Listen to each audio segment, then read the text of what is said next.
Konnichiwa and welcome everybody back to Chron Reviews. It's time for yet another Jurassic World dinosaur toy review from Mattel, and this time it's nothing less than the Jurassic World Legacy Collection Brachiosaurus. And this one is probably my most hyped highlight out of the Mattel toy line this year. I mean, Indominus Rex is cool and all, I really want that one, but let's be honest here. This is the first ever in scale with the human figures sauropod that we have ever got. We've got a juvenile from Jurassic Park by Kenner packed with Tim Murphy, and we had a React Attack Brachiosaurus in a very poor scale. It was way too small. Well, most of the dinosaurs was too small or too big in the Jurassic Park free toy line. But here we have a full-size Brachiosaurus in scale with the humans, and that's a first. That's really a first. And this box, the artwork, it's amazing. I mean, it's not like the best ever, but it really looks Jurassic Park and classic. They really did a good job on giving this box a special look for the occasion.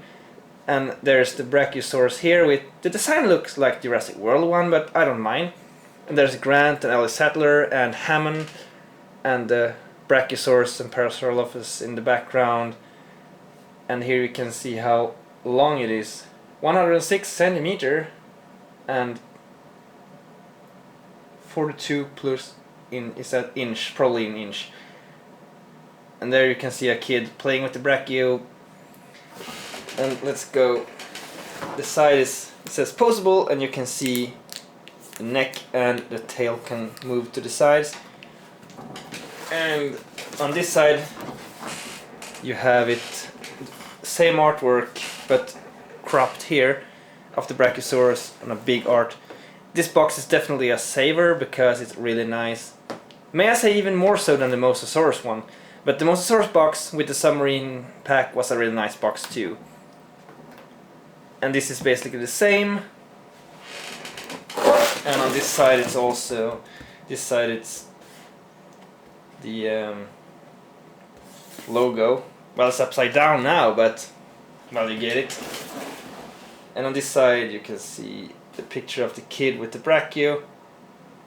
But here it says 71 plus centimeters instead of the 106 centimeter. Maybe it's when the neck is up or when the neck is down, I don't know. And on the bottom here you can see how you assemble the Brachiosaurus. And it doesn't say anything on the Jurassic Facts app or any Dino Rivals stat cards or anything, but we'll see when I open this up if it actually have one or not. So let's get to it, shall we? Alright, here is out of the package, and I must say this is one hell of a beast. It's bigger than expected. Yep, that was sort of a Jurassic World quote. Although this is not an Indominus Rex. Indominus Rex is pretty small compared to this, I suppose. Because this one is, it's really, really massive. I mean, look at this neck. It's up to my shoulder.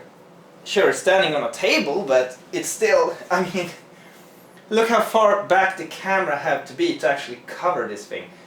But I must say it really does look nice. It have a nice paint job, and it's, I mean, this is like a dream come true. I mean, this is like a childhood dream come true for all those Kenner kids who wanted a big fucking Brachiosaurus, sorry for the swearing, that is in scale with the humans. And well, back then I wished for a rubber skin one with some flesh part you could take away, because that would basically be what they would have done. But it's amazingly big, and I can't get over how big it is. But let's get right into it and check the articulation of this thing before the details, because I have to move it close to the camera and change the focus and blah blah blah. So the legs, the front legs can be moved up and down like this.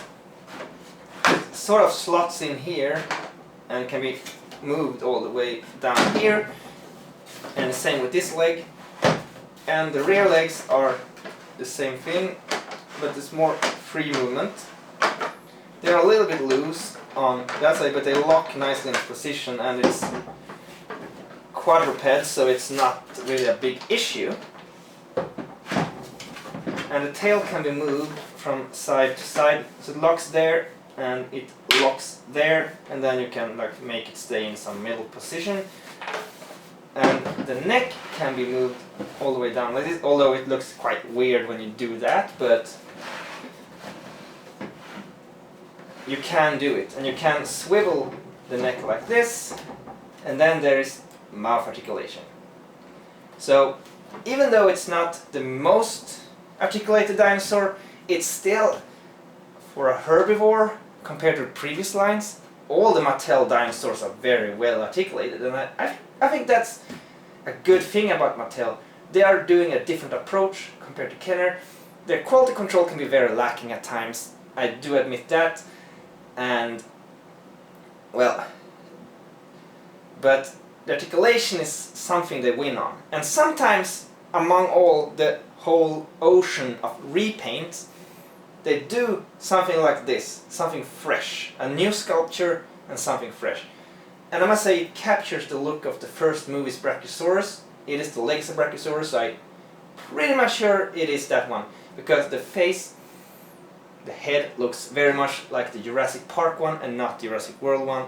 So if they want to release a Jurassic World one, well, they probably will just repaint it with green crest there. I think at least there is a few of them with green crest in those helicopter footage in the start of the movie when they're having the debate over if they should save the dinosaurs or not. I could be been wrong, but I think the males probably have a green crest.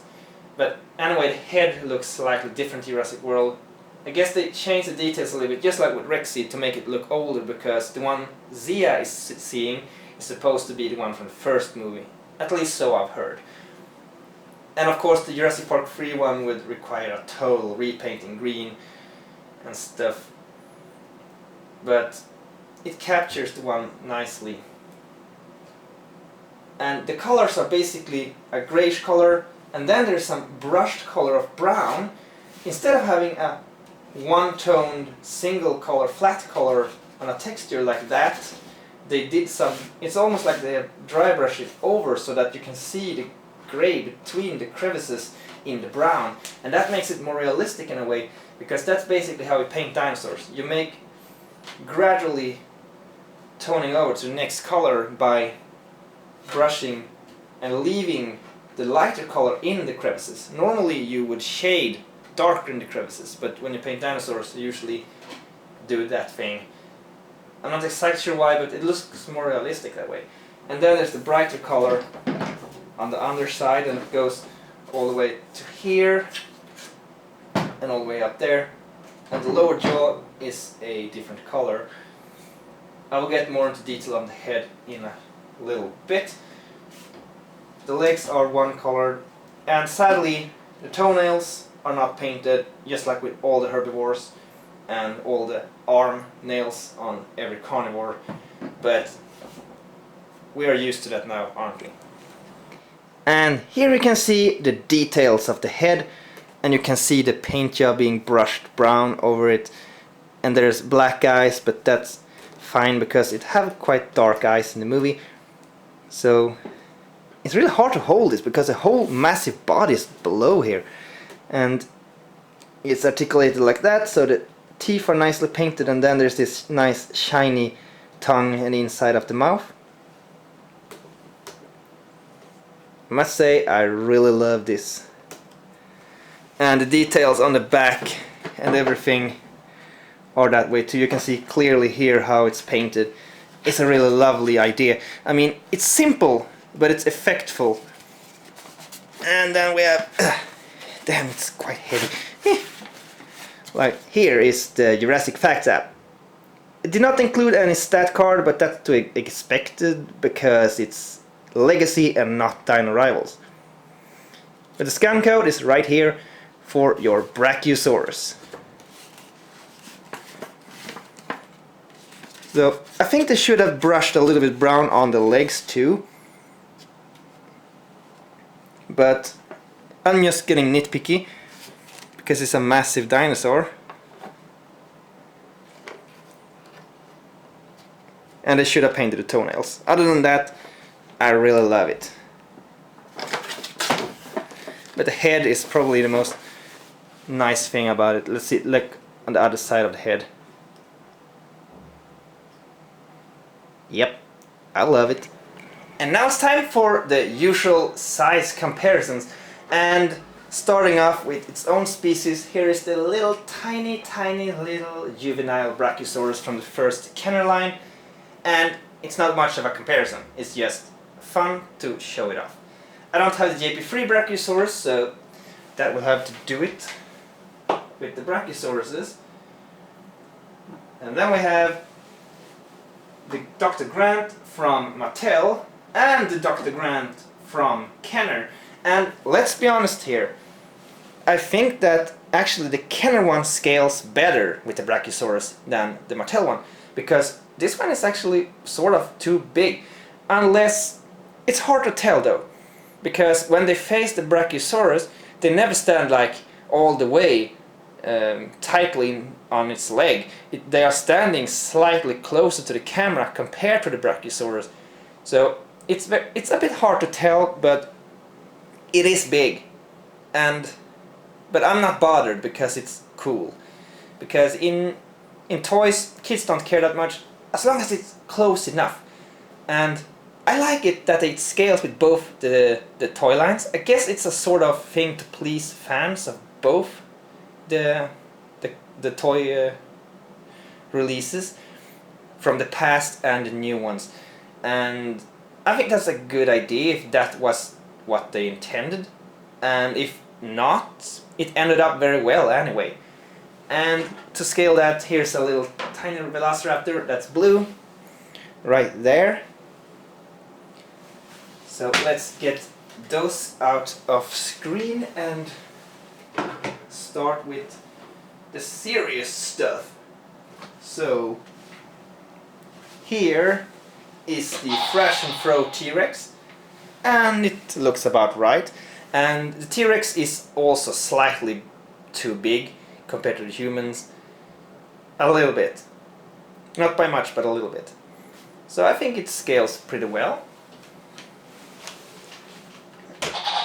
Yeah, you can hear every step I put this T-Rex, try to balance it because it stomps all the time. And then we have the classic Kenner T-Rex, the red T-Rex. And they work together too. Okay, I need to hold it because it's falling. So they work good together too. I think it's nice. I will not... oh, it actually stands. Yeah, its arm is leaning against the Brachio's leg there. But they look good together. And then we have... hold on a bit.